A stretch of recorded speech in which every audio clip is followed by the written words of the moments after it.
We're here today to talk to Angela Duckworth, whose book, Grit, The Power of Passion, Perseverance, today is the official publication date, today right? Today is the official publication date. Congratulations. Thank you. Thank you. And incredibly gracious of her to fit time in at Google with a really, really busy publicity tour, which I was getting exhausted just hearing about it a few minutes ago. So for those of you who aren't familiar with Angela Duckworth's work, let me I'll try to briefly read a biography. Angela Duckworth is professor of psychology at the University of Pennsylvania and the founder and scientific director of the Character Lab, a nonprofit whose mission is to advance the science and practice of character development. In 2013, Angela was named a MacArthur Fellow in recognition of her research on grit, self-control, and other non-I.Q competencies that predict success in life. It's a very impressive resume. Prior to her career in research, Angela founded a summer school for low-income children that was profiled as a Harvard Kennedy School case study. She's been a McKinsey management consultant, a math and science teacher in the public schools of New York City, San Francisco, and Philadelphia. She has degrees from Harvard, Oxford, and the University of Pennsylvania in neuroscience and in psychology. Did I mention she's a MacArthur Fellow, 2013 MacArthur Fellow? All right, I'll stop there. And Grit is her first book, it says. So welcome again, Angela. Thank you for coming. Thank you, man. Thank you for having me. I'm delighted. Thanks. So let's get right into it. If you're not familiar with her work, the TED Talk, the book, I guess hopefully it's fair for me to summarize the thesis as that the power, as you put it, the power of passion and perseverance are at least as strong indicators and contributors to success or achievement as things like IQ and talent, which are, I think, what societally, at least we've traditionally focused on. And that resonated enormously for me because I think at Google we spend a lot of time thinking about talent, IQ, raw talent. It's kind of baked into this crazy hiring process that we have, and which brought me to the first question I had for you, which was, do you think that, from what you know about Google, do you think that or do you think that organizations in general select for the wrong things in the hiring process? And would we be better off, would organizations be better off if they looked for grit plus fit as opposed to attempting to measure innate talent? I think the interest that we all have in talent, right? And it's not just Google, it's me too. I wish I were more talented. Talent's great. And if you could give me 5 more IQ points, I'd take them. So it's not that, I don't think it's wrong to think about talent. I don't think it's wrong to think about potential. I do think it's useful to think about what we really mean when we say the word talent. And if you force yourself to write down on a piece of paper in a sentence that ends with a period, talent is, it's really hard to actually fill in, like, what do I mean? We start to use metaphors. Here's my definition of talent, and I think it reveals that I do think it's important. Talent is the rate at which you increase in your skill with effort. Some people are going to increase their skills faster than others, and I think it's legitimate to say, those are the quick studies, those are the talented people. I think it's legitimate for Google to look for them, right? Why not? Why not try to hire the more talented people? But in my data, I find 2 things. One is that more talented individuals don't always keep showing up, right? Woody Allen famously once said, 80% of success in life is just showing up. He was later asked by William Safire of the New York Times how he got to the number 80. And Woody Allen, who is not exactly a scientist, said, well, I was going to say 70, but it had 1 extra syllable. Nevertheless, 70, 80, 60, I think his point was that his experience as a writer, which was the context of the quote, there are many people who could write a great book or who are talented in the sense that when they write, they get better faster, but they never finish what they begin. And so what I find in my data is that talent is no guarantee of actually showing up and finishing the things that you start. The second thing is, characteristic of high achievers, really in any domain, whether it's Google or outside Google, is this kind of daily discipline of trying to get better, right? Just, in sometimes, microscopic, infinitesimally trivial ways, like all those little details add up to excellence. And it's not always the people who are the quick studies who are willing to put in those hours and hours of behind the scenes, unglamorous work. So sure, Google should hire talented people, but I do believe that you want people who are going to stick with things when they're hard, and who are going to daily submit themselves to the Japanese principle of Kaizen, continuous improvement. So on that subject, continuous improvement, you talk in the book about practice and the difference between, I think you use the words directed practice versus regular, undirected practice. And it reminded me of, I think in running, there's a phrase junk miles, which maybe indicate, I've never actually been a runner, so I can only hypothesize what it means, but I guess it means kind of running that doesn't really contribute to your improved conditioning. And what is the difference between directed practice and undirected practice in the spirit of Kaizen and self-improvement? So let's take running as actually the perfect example. So when I started to try to understand, the science of achievement, right, beyond bumper sticker wisdom, what do we really know as a science about experts and how they got that way? I quickly found myself at the doorstep of Anders Ericsson, who's the world expert on world experts. He studies what experts do that make them different from the rest of us, right? It's a great job. He goes to like the Sudoku tournaments and he studies World Cup soccer players, and he refers to it actually as deliberate practice, and he would like to say that deliberate practice is different from anything else that we do in 4 important ways. And I'm going to come back to running as an example, but the first thing when you're doing truly deliberate practice is that it's extremely intentional. It's problem solving, something in particular, like not like I'm going to come into Google and be a better CEO, whatever it is. It's like, I'm going to say that the first 15 seconds of my presentations are going to be a little sharper. I mean, it's extremely, extremely precise. That's the first thing, a very specific goal that you're working on. And often it's a weakness, not a strength. Second is 100% focus, or as some coaches would say, like Pete Carroll at the Seahawks, practicing with great effort, right? Third is feedback, ideally right away and ideally information rich. And fourth, the kind of refinement that you reflect on and you try the whole thing over again, right? In fact, these 4 things are incredibly straightforward, and you might wonder why only world-class experts do it. But let's come back to running. So when I heard about this research on deliberate practice, I asked Anders, why is it that I have gone running pretty much every day for years, and I'm not a second faster than I ever was, right? Isn't that evidence that you're wrong, that it's not thousands and thousands of hours of practice? He started asking me questions like, well, when you go out for a run, do you have a goal, like a certain time, right? Or are you trying to run, hills and so? No, I'm taking the same route, every time I go out around my neighborhood. And he said, okay, well, that's great. What do you do when you're running? I was like, well, I listen to NPR and, any other podcast because I'm trying to distract myself. And he said, well, that's interesting because people who are trying to improve their running are actually concentrating on their running and their strides and their breathing.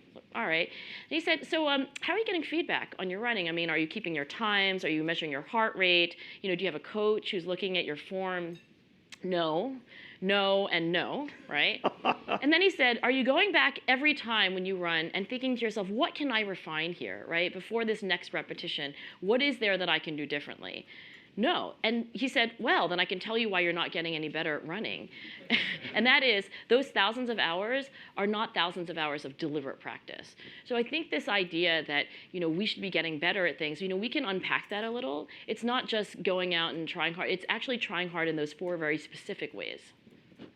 So on the subject of deliberate practice and coaching, I thought it's an interesting question. What in the organization, do you have theories about what roles managers can play in helping people develop in the same way?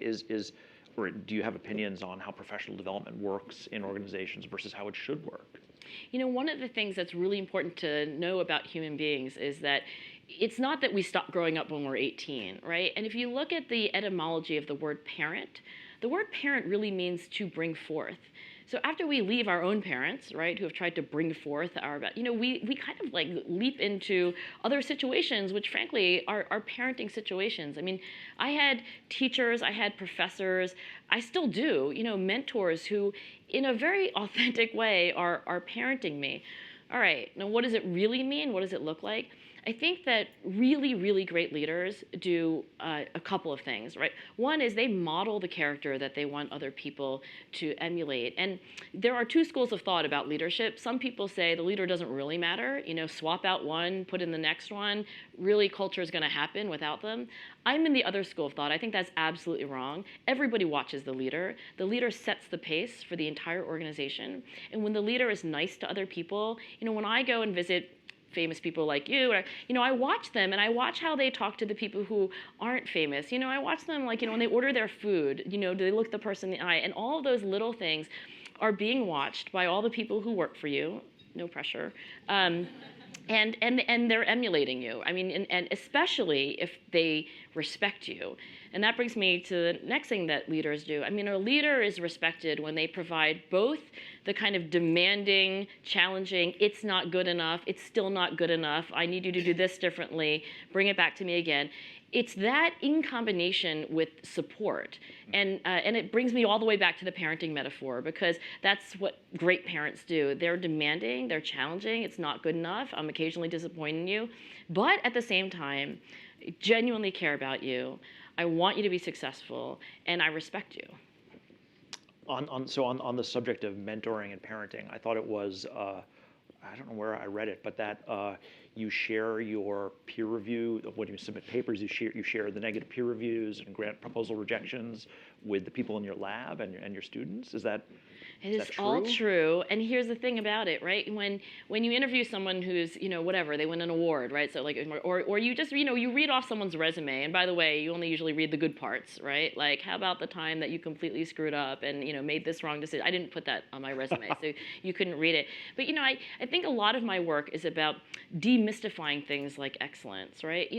People who succeed fail all the time. In fact, I think they fail more than anyone else. Like, that's what makes them so successful, because failure provides an opportunity for information. In academia, when you submit an article, even when you're very good, odds are it's going to get rejected. And in my world, rejection comes with a 13-page, single-spaced review letter about exactly how you suck, right? Like, I can't believe how badly written this is. Like, oh my God, does this person not know the meta-analysis done in 2000? And I send those letters out as soon as I get them to everybody who's working in my lab, so that they can see all the imperfection that eventually will lead to some kind of achievement. I want them to know the truth as opposed to the shiny, polished myth that I think is easy to fall into. Which feeds into the myth of talent, right? There's some people who are just so good, they appear on stage one day never having thought about what they might say, and perform keenly or flawlessly or whatever the case may be, right? Whereas in reality, it was direct practice and failure and so again, on that person may have been so take your favorite actor, Judi Dench. Take whoever you want to think of as somebody who's like a paragon of masterful performance, right? It's not that I'm saying that anybody could have been that person. I'm not saying that we all could have been Einstein, but even Einstein wasn't born knowing anything about physics. Even Judi Dench had to learn how to be an actress.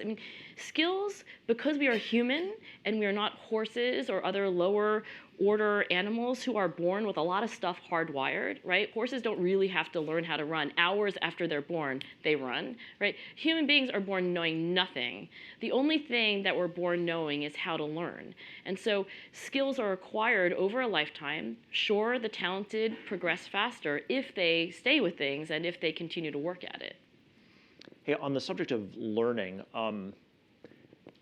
I guess, do you think that, I wonder, do you think that the educational system is set up to support and recognize grit, perseverance? It seems like the academic cycle is short with immediate feedback, and it's easy, for example, to move on from one subject to another after 3 or 6 months of study if things don't go well. Are the standards we've set for academic success hurting our ability to develop grit in people? Obviously, all of them could benefit. Well, if you think about younger kids, right, the kids are still in elementary school or middle school and high school. One way in which our system, I think, doesn't do a great job of encouraging grit is there's a kind of a narrowing of the focus on what it means to be successful to essentially mean what are your scores on the annual standardized tests of math and reading? That's incredibly narrow, but it not only leaves out a lot of things that I care about, grit, for example, for something you find meaningful, and I haven't yet met the 16-year-old who finds their standardized test scores, a meaningful life goal, right? It also leaves out the kind of interest where a lot of us, probably in this room, would say that that's what they really did care about. Like, their sports team, being on the baseball team, writing for the school paper, the things that kids do outside of the classroom that are unmeasured, that policymakers, not only are they not measuring and caring about them, these things are getting cut, from schools left and right.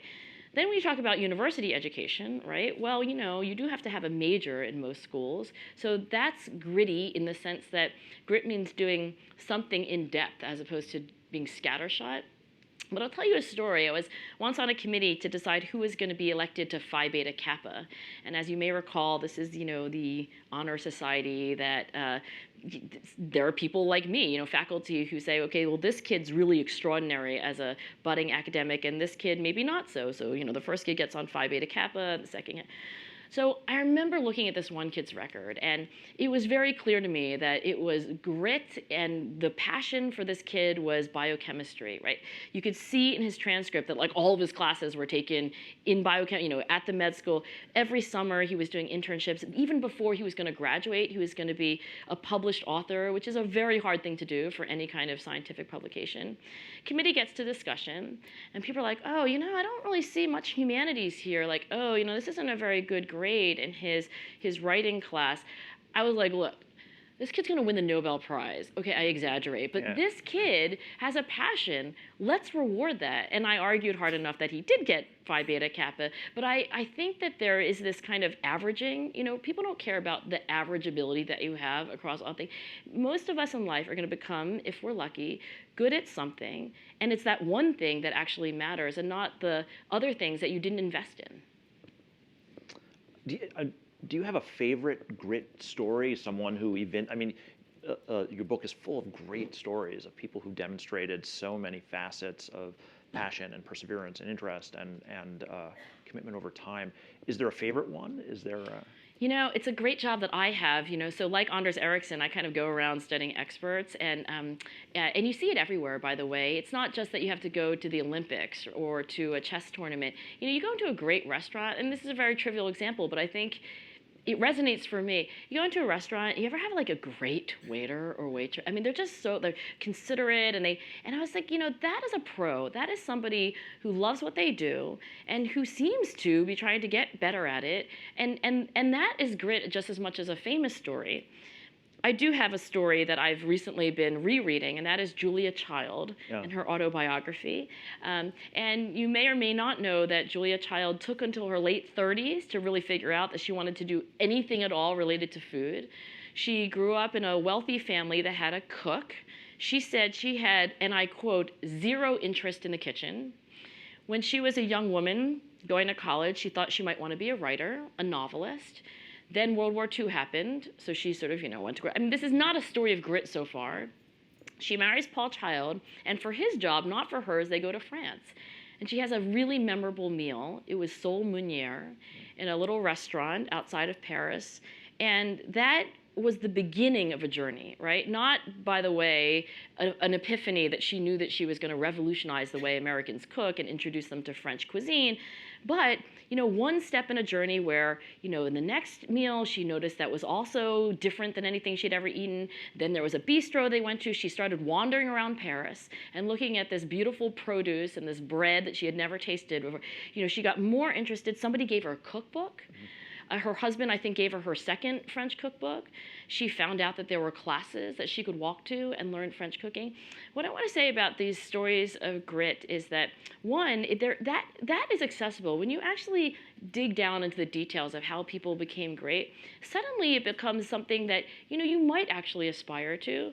And it's never really a snapshot. It's always a movie, and it's a long movie, and you might not want to see all of the scenes that, could be edited out to make more drama. But in a very real sense, I think excellence is a long story that has, parts that are not suspenseful, that parts are mundane. Yeah, it's like practice. It happens every day, right? You do it all the time. It gets better.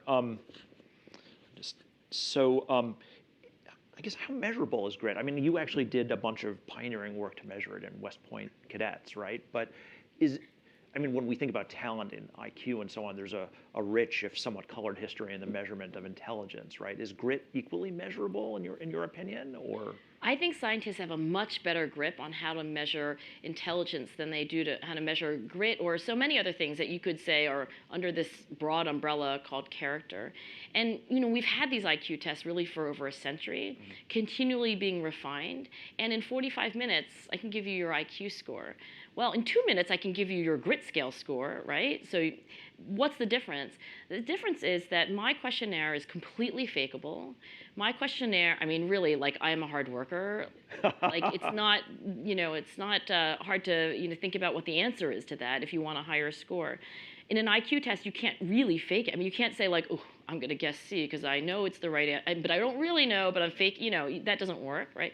Second thing is, when you're taking an IQ test, there's no subjectivity, there's no judgment, right? You take the test, you get a score. With the grit scale, if I gave it to you and you said to yourself, am I a hard worker? I can only imagine the people that you would be comparing yourself to, right? When I talk about finishing whatever I begin on the scale, you're going to compare yourself to your peers who are all probably extremely gritty. So in addition to faking, there's what in science is called the frame of reference bias. Yeah. And that is your standard of comparison can vary. And here's one concrete example. In high-performing charter schools like KIPP, right? These are schools that are in New York, but all over the country. Kids are like in many other schools, brought to a very high standard of excellence. When kids rate themselves on items like I just read you, their mental frame is different from kids who could be just down the block at a different school that doesn't have those standards. So that distorts the scores to some extent. As a researcher, I know about that. I know how to adjust for that when I run statistics and so forth. I also know that there's error. I know that there's the possibility of faking. What I worry about is employers or schools or government agencies who make the mistake of thinking that you can take a grit scale score and make those high stakes decisions that the grit scale was never designed for. Like, don't hire with the grit scale. No, I'm not proposing. Yeah, okay, I'm not proposing that we. Didn't want that to be the headline. Didn't think it was going to be. But I do wonder. I mean, it seems to me like we've perfected a lot of ways of measuring a bunch of talent. Do you want me to tell you my best ideas? Yeah, well, haven't been please, tested yet? Yes. Okay, so I have one idea that has been tested. When you look at the resumes of people who want to be Googlers, which I can also tell you, I think that's interesting that you use that term Googlers, and I think I know why you do. But that's me for another question. Well, I would love to know why we do. I'm going to tell you. I think it's actually I think it's not trivial, so I'll tell you. But when you look at the resume of somebody who wants to get in here, what I would look for is evidence of grit. I'm not saying that it has to be in exactly this domain or even for the job that person. Ideally, yes, but sometimes it can be like, wow, this kid was on the tennis team for 3 or 4 years in college and went from A to B in their accomplishments. Like, whew, this kid worked, I'll tell you about my own husband. Like, this kid worked for Domino's Pizza as a delivery, but like they got promoted, right? Like they kept, there's progression and there's continuity in a high grit resume. Conversely, don't hire the people who have these sort of like dilettante resumes of sort of like, oh, a little bit here, a little bit there. Where is the evidence of passion and perseverance applied to something before they got to my doorstep? So I think you can look for the residue of grit, as it were, like in people's resumes. What I don't think you should do is use the grit scale. And also, I don't think you can rely on interviews. I am of the opinion that you can interview for charisma. You can interview for social intelligence. You can interview for confidence. You can interview even for chemistry. Like, am I going to like to sit next to this person and work with them? But how are you going to interview for that quality of a person where the next day they're going to get up and they're going to be the first into the office or the last? When you give them the feedback that says this isn't good enough, is that person going to genuinely reflect on that and try to improve? That's really hard to get out of any kind of short interaction. And my best idea, which hasn't been tested, right, is if there is something that people are going to have to do at Google, and it's particularly obvious to their job, right, that is really hard, where you can set up a kind of mini grit experiment, right? Where you're going to let them perform, right, and learn, get feedback, see whether they take that feedback, see whether they come back for a second try, get more see whether they come back for a third try. I think that would be fascinating. So assessment as opposed to interview, right? Exactly, but it's like you're piloting the person, right? I mean, giving them a chance to display their grit as opposed to trying to guess at it. Do you want me to tell you why I think you use the word Googler? Well, yeah, I would love to know why we use Googler. So my dad worked for DuPont his whole life, right? It was, he actually retired with a gold watch. I thought that was just like a metaphor, or he got one, and it said DuPont, better things for better living on it. Spent his entire adult life there in automotive refinishing products, which was his passion, by the way. And my dad did not talk about working at DuPont. He talked about being a DuPonter. Really? Yeah, and people who go to West Point, graduate, from West Point, so they call themselves West Pointers, right? Kids who go to KIPP, they're not students, they're KIPsters. At the Seattle Seahawks, you're not just a football player, you're a Seahawk, right? These are nouns, they're not adjectives. Yeah. And when people have an extremely strong cultural identity, they're usually able to express that as a noun. I'm a Googler. I'm not working for any other company. There's a way that we do things here. There's a language that we use here. You probably don't use it where you are because you're not a Googler. So, we also have an adjective, Googly. Oh, what does that mean? Just in the spirit of Googleness? I've been spending 8 years trying to figure out what it means personally. But I think you should stick with Googler. Googly sounds like those little eyeballs that go. Yeah. Conan O'Brien on stage once made that comment. Ooh, he's so googly. Googly. Yeah, I don't think that's the. Look, let the marketing department decide, but I think that's what you're going for. Yeah. So sadly, Googly is pretty baked in already, but I'm still not sure. Well, that does happen with culture too. Yeah. Yeah. But it probably, but really these words that I don't know how many vocabulary, because I'm not a Googler, right? So I wouldn't know. But at West Point, they have this entire glossary. Really? And there are all these words that you wouldn't know unless you go to West Point. So a plebe, right? A plebe is like, a plebe and a firstie and a yearling. And it's like, what are those? And booyah. So at West Point, they exclaim booyah, which doesn't have an easy translation, but like you say it when somebody does something really good. It's like booyah. And then, the whole crowd of cadets that you're in will like erupt in these words that you've never heard in the English language. And that's very important because that's what it means to be a West Pointer. Every company, it has a culture. And when that culture is really strong, people identify with it in a noun form. They speak the language. They often wear the colors. They follow the rituals. It becomes part of your identity. And when I heard about Googlers, I thought immediately of all these other very strong cultures that are very, I'm not saying intentional in that like one person's writing the handbook, but it really is part of it is part of what makes the company great. Now, is there a connection between that kind of cultural identity and grit, and non-I.Q correlates with success? I absolutely think so. So, you can identify with an organization or a culture that itself is gritty. I'll give you a national example, right? Country of Finland has actually fewer citizens than New York City has inhabitants. It's small. It's cold. What is there to know about Finland that could be of interest to us? There's a word in Finnish called sisu, which very roughly translates to grit, but quite literally translates to your insides, to your guts. Mm-hmm. And if you're Finnish, you have the identity of someone who, when things are really hard and you've given all you can and you still are falling short, you reach down inside and you use your sisu and you do it anyway. Now, it's anatomically impossible that the Finns are walking around with this like extra battery pack in them. And if they did have that, why don't like the Swedes have that, right? Because it's like not that far and it's, Scandinavia. And invaded Finland, I think. But yeah, they had this little bit of rivalry there, going back. But, I think what's important to learn there is that you have an identity as a Finnish person, and Finnish people do things that are hard, and we have sisu, and we prevail. And I think that when you are part of an organization like West Point or on a team like the Seahawks or the Celtics, they're another very gritty team with another very gritty leader, or you work at a company like Google, that identity is very much part of why you often struggle through when in a different context with a different cultural identity, you might not. Now, expanding it to national identities and national cultures is fascinating in itself. Are there, are there particular cultures or immigrant groups that are grittier than others, or? I'm sure there are. I'm sure there are, right? There are lots of countries and cultures in the world. I'm not trying to race bait you, by the way. Yeah, no, like no. Just... Well, I haven't looked at the question directly, but let me tell you why, right? First, let me just acknowledge, I mean, anybody who wants to say that like all cultures are the same, that's naive. I don't have any impulse to say that. But it's really hard to ask the question, are the Americans grittier than the French, and are the French, less gritty than the Japanese, And here's why. When I give my grit scale to you, you're going to answer it as you would with your comparison group. When I give it in Japan, they're going to answer it with those cultural standards, not only of their company and their family and their neighborhood, but the whole country. I want to tell you about a study that was done of over 60 countries where they asked people to fill out personality questionnaires. They didn't give the grit scale, but they gave a scale of conscientiousness, right? Related, it's in the family, right? Dependability, orderliness, I'm punctual, etc.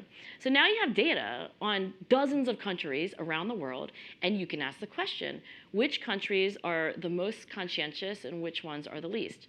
Well, I'll tell you what the findings are. Yeah. The 3 least gritty areas in the world were Japan, this conscientiousness, by the data, right? Japan, Korea, and China. Really? Really? They're messy people. They're not dependable. They don't work hard. Really? Yeah. So the researchers in that study concluded that perhaps these data were being influenced by the very high standard that exists in those countries. Right. That's why it's so hard to make these comparisons, because 2 things go into your score: what you really are, and then the frame of reference, the standard to which you're holding yourself. Yeah, we should probably try to open up to questions in the room and on the dory. I think it's given time. We have about 15, 20 minutes left. Yeah, I'd love that. Does that make sense? Yeah. Do we have live questions? Can you use peer assessments, especially cross-cultural or ethnic boundaries, to then get a more baseline grit comparison? So the problem with the peer assessments, when you're talking about the cross-cultural work in particular, is that, who are your peers? Like other people who also live in the same culture. So I don't think peer ratings get you out of that. But I do think that if you, and I know Google is always trying to hire better, right? Triangulation is a great strategy. In psychology, we call it the principle of aggregation. Whenever you have imperfect data from one source and imperfect data from another source, what you do is you put more and more imperfect data together. The error cancels out, right? Or the unsystematic variance, and you get a stronger signal. So yeah, get a peer rating and a teacher rating and a performance task and look at their resumes. You could even throw the grit scale in if it's only one thing among many. And when you get a consistent signal that everybody thinks this person is gritty, then you actually have a good bet that they are.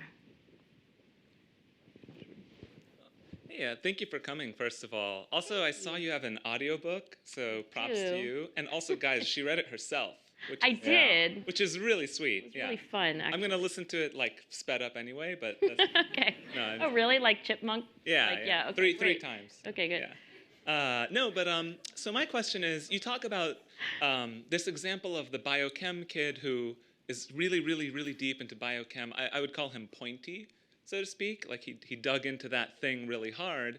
And you're talking about how you can use grit. The grit property gets you to do that, right? It's the people who can do that. So I had a question that's, maybe it's outside of the scope of the grit, but my friends and I were actually very gritty people. We dig into things very, very deeply, but recently, particularly after graduating college, we had trouble figuring out what to actually be gritty into, right? Yeah, in what college, to be gritty about, yeah. Right, in college it's very easy, or even in school, because, it's kind of, the metric is there. You get good grades, maybe you pick a major, you do well in it, fine. But then in the real world, I find that my friends in particular, they have trouble being gritty, not because they can't be gritty, but because they want to be pointy, but they don't know what to pick. And then you can be really pointy in Russian literature, and then it turns out you need to make money or something. And, yeah. No offense, I'm just joking. Yeah, no offense to Russian lit majors, if there are any. But so how do you actually go about deciding what to be pointy in, especially when the cost of picking incorrectly can be high? I think that one of the things that makes it so hard is that we know the cost is high, right? It can make us freeze up a little bit, right? I was at McKinsey, and there are a lot of people at McKinsey who, like me, had basically spent their entire life opening doors of opportunity, right? If I do this internship, I can do anything. And then if I go to McKinsey, anybody will hire me. Well, you get to a certain point in life where you realize that that's not the game anymore. It's not opening doors of opportunity. It's actually walking through, right? And it's walking through and hearing the other doors slam shut. Now, that's even more paralyzing in terms of the anxiety that would produce when you don't have this really strong inner compass. You're like, okay, follow my passion. Where do I get one, right? And here's my advice about that. I do think that really, really gritty, passionate people have two sources of motivation. And these are two questions to ask yourself when you're going to ask yourself what to do the rest of your life. One is, what are my real interests, right? And they're still emerging. They develop over years. But for many of you, there were things that you were interested in and things that you were less interested in that were kind of boring for you around the time that you were hitting adolescence. So many gritty people will remember that they started liking to do something, at 12 or 13. There are exceptions like Julia Child, right?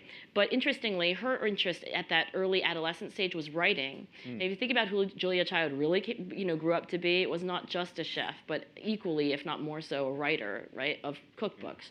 So first to kind of think back down memory lane to when you were a young teenager, what are things that you absolutely hated doing, but what are things that you kind of started wanting to do spontaneously? That's a clue, right? That's a thread. The second major motivational drive of passion is purpose, importance. It really is almost moral for some people. It's like, what is the greater mission that my work serves? And if you think about your values, right, it can be, I really want to help people become their best selves, or, I really care about the environment. I mean, whatever it is that is for you a value that you think is deeply meaningful and isn't going to change, if you can follow that and figure out where it overlaps with interests. You finally mentioned not becoming an impoverished, professional Russian literature critic, right? I don't know how many jobs there are like that. You probably do need a third circle, which is reality, right? And trying to make a living. But at least starting with the first two, right? My interests and my purpose or my values, I think that's more helpful than just saying oh, well, go follow your passion, because most of us don't know what that even means until we actually find one. Cool, thanks. Thank you. All right, why don't we go? Okay, great. I certainly enjoyed the topic and the presentation. Clearly, grit has a lot of value, both in professional life and personal life. A different podcast I've been listening to recently, maybe you heard it at one of your runs, by the Freakonomics authors, was about the power of quitting and failing fast, we might say, in engineering circles. I think I was on that podcast. Oh, no, I can't remember. I don't remember. Maybe. I don't really listen to them afterwards. But go on. Yeah. And I love that podcast. It's a great one. Yeah. So I was trying to figure out how to combine them. Isn't it personal life, on the sort of taking off that last question, you could sort of try a lot of things until you find something you choose as a passion. Do you have any advice from the corporate world of how to combine choosing when to fail and when to stick to it? Let me use the metaphor of dating, right? Because I am personally really happy that I did not end up marrying my first boyfriend. And so I quit on him, right? I mean, every time you break up with someone, you're quitting. And is that a good thing? Is it a bad thing? I think that for me, anyway, I was dating to find my life partner, right? I guess people can date for other reasons, but I was like, oh, we're not going to get married, over. And it took a few dates and guys to kind of find the guy that I'm with. This is my husband. But I think it's actually exactly what we do in our careers too. I mean, you're exploring, right? But there are some people who are exploring with intention, and I was dating to get married, right? I mean, I wasn't really ever intending to stay dating forever. I think that makes all the difference. So sure, quit, but for me, quitting the White House speech writing gig and McKinsey and being a teacher, it was sort of a groping towards something that I wanted to stick with. I was only quitting those things so that I could find something that I would never want to quit. And when I was 32, finally, after much exploration, I figured that out, and it was to have the career I have. But it's not a predictable, efficient process. So quitting in the service of not quitting is, I guess, my answer. Thank you very much. Thank you. Thanks, Angela, so much for coming. This is Thank you. really great. There's something about grit that seems very intrinsic or natural, almost unlearnable. Do you have any recommendations for how people can increase their grittiness? So I want everybody in this room to watch their own language in the next day or so for the word just. Whenever we say, ooh, they just have it. Oh, they just are, a natural. Or, he's just extroverted. Like, how does he do that? He's just, kind of a math guy. We use that language, I think, when we can't explain something, right? I mean, that's when we use the word just. Actually, when Nancy Reagan said, just don't do it, or, when Nike says just do it, I always find that, like, deeply unhelpful. Like, could you please tell me how? Or are you just going to, So this idea that when we see someone do something fluently, particularly when we can't do it, I mean, somebody who dances really well if we can't dance, or plays music really well, we start to use words like just, and we say things like they're natural. And I was actually giving a talk, it was the pre-book tour, right? Today's the first day of book tour, but I gave a talk, and I give talks all the time, sure you do too, and you get practice, you get feedback, you make these little refinements, tiny little ones, like, ooh, that fourth slide, I totally have to change the background color. I mean, it's really that trivial.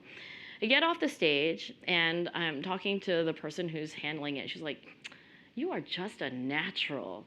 And I thought about the irony that I just wrote a book about, I should say I recently wrote a book instead of I just wrote a book. I recently wrote a book about the fact that is a such an attractive myth, as like a seductive myth.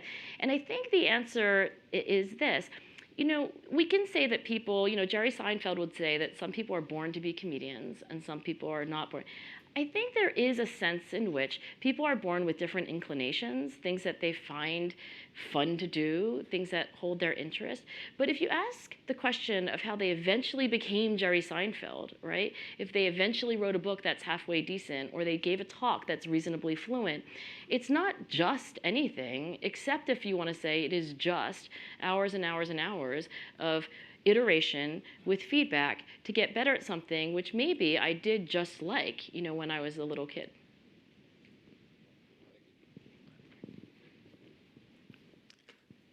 My question is, what conditions do you, for a child, now you're talking about kids, do you set in order to, breed grittiness? So to give an example. Do you have kids? I don't have kids. Yeah. Thinking about them, though. Okay, good. So I recommend them. I'm a Colombian immigrant to the United States. I came here when I was 5 years old, eventually graduated at West Point. Low-income household in New York City, 4 of us living in one bedroom. Mom, dad, sister, etc. So I don't know I still don't know what conditions were set for me to persevere, because I could have been easily in that demographic of Hispanics that end up in jail or whatever it is, especially in this city. So what makes me different, or people like me different than my peers that I went to high school with that perhaps did not? I don't know. Do you have any hypotheses? Do you have any guesses? I think parenting definitely had a lot to do with it, as an example of the hardworking, immigrant parents, etc. But then outside of that, in the classroom, it may have been teachers.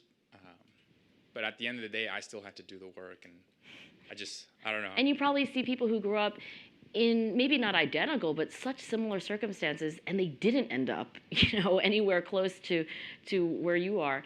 That is itself, I think, my life's work, right? Is to answer your question.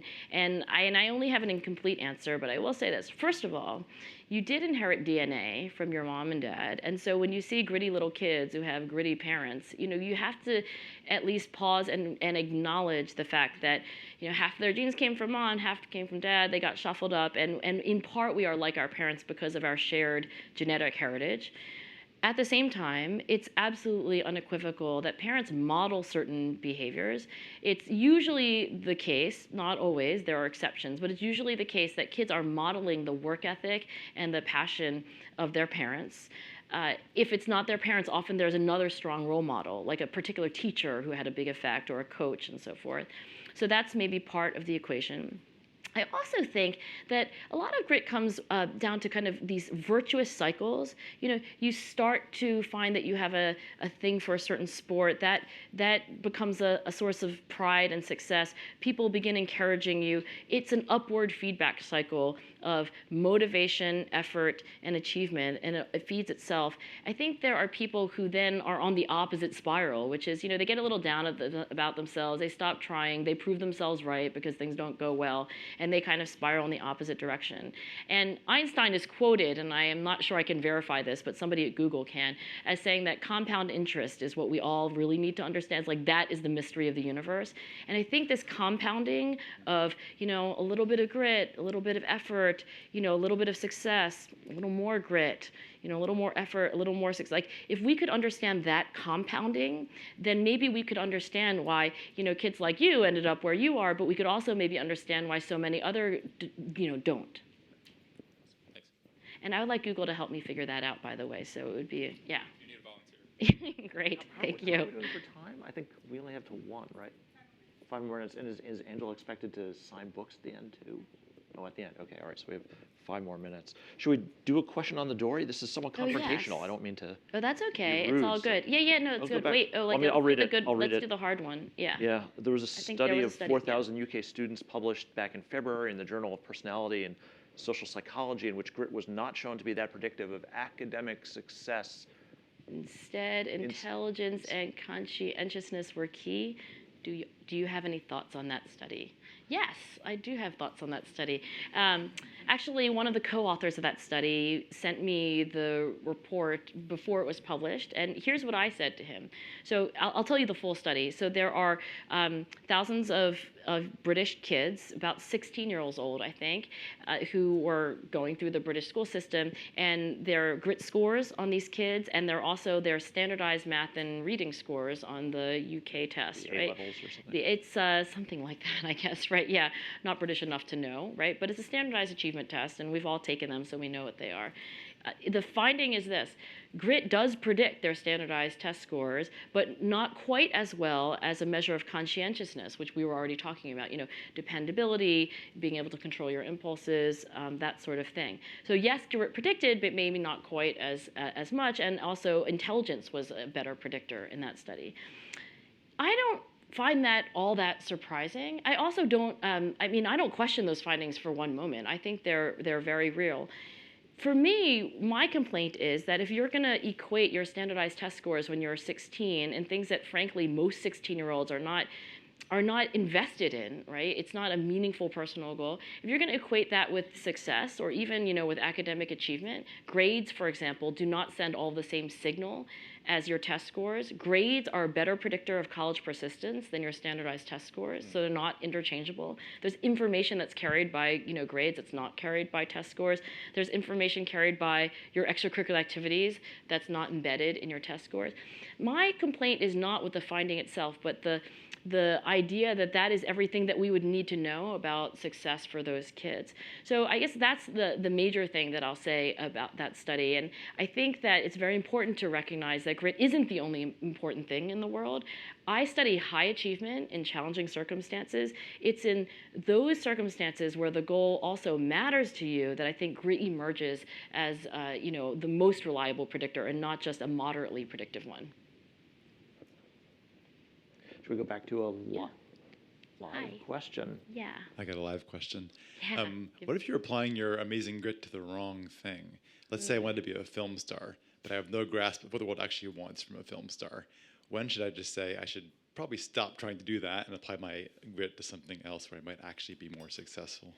Yeah, so for example, what if you're trying to be a film star and you're just disastrously untalented, right? There's like nothing that you could You have do less that you talent would or ever something. be, right? So that's one way that you could be wrong. The other thing that you could be wrong in is that you're picking an industry that like is going to melt like the polar ice caps, right? Like the whole industry is going to go away. And that happens these days, right? In ways that are faster than before. So there's lots of ways that grit can get you into trouble, right? I think the question is this: you got to take risks in life. There's no getting away, really. Even if you do nothing, you're taking a risk.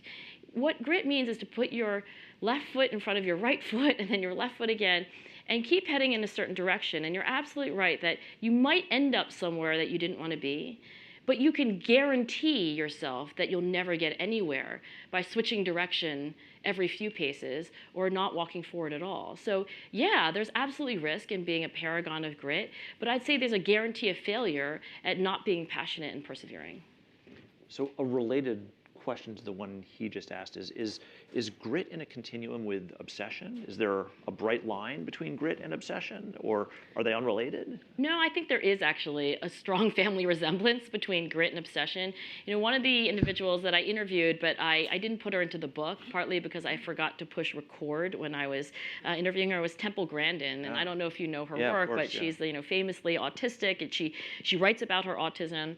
And in her words, a little bit of obsession gets a hell of a lot of work done.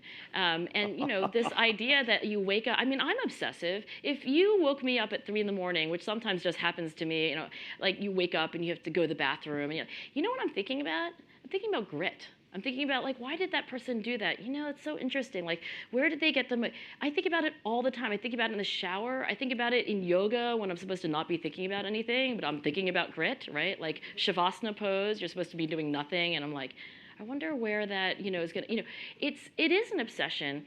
The difference maybe between the way most people think about obsessions and the way gritty people think about the obsessions is, when they say, I love what I do, they love that they love what they do. There's no sense in which they would trade that life for any other, and that's how I feel about my own work. Yeah. I think we have time for one more question. Should we? Yeah. Hi. Hi. So a lot of your examples of people that have shown great grit, like Julia Child, she starts at 30 and then becomes this great success. They all seem to be underdogs that then succeed. Do they have to be? You don't have to be an underdog, but I am fascinated by underdog psychology because, and I'll say these words to you, and I wonder if they'll resonate. There is characteristic of many, many grit paragons that I've studied, a sort of I'll show you rebel, like, you know what, I don't think you're really cut out to be a programmer. Just this fear, it's an aggression almost. And I felt that when I was, failing my neurobiology class my freshman year of college, and my very well-meaning teaching assistant, my TA, said, you really should withdraw from this course because you're going to get an F on your transcript and you don't know this yet because you're 18. That's not a good thing to have, right? And I felt a kind of, like a hot anger. I mean, I marched out of that office to the registrar's office, and I not only didn't drop the course, I declared my major in neurobiology that very day. What the hell is that? The I'll show you response, I think, is fascinating. I don't fully understand it, but it's fascinating that, the same exact experience can either lead people to feel like, I'm a loser, I give up, or the precisely opposite psychological reaction. And I think it's not necessary, but it's very, very common to paragons of grit. I think we're out of time. Hey, Angela, thank you so much. That was Thank you, Ben. fascinating and So phenomenal. much. I Thank really you. enjoyed it. Thank you.